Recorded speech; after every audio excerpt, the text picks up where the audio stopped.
How to terminate a piece of coax with a BNC connector, the old-fashioned way.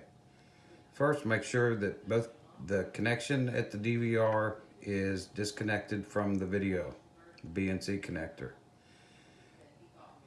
With clean cable, put your crimp sleeve over top first.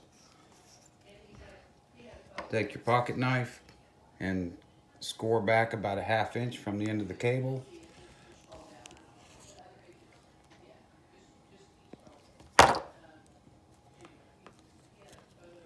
Remove the jacket.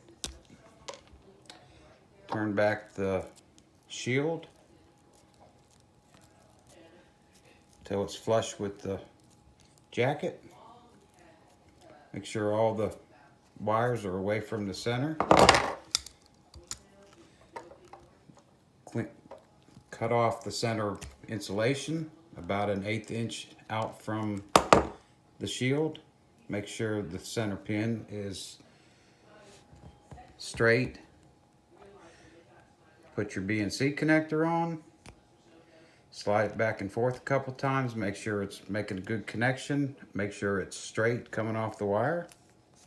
Slide your crimp jacket, crimp sleeve over top of the connection, and then crimp here and here. Good luck.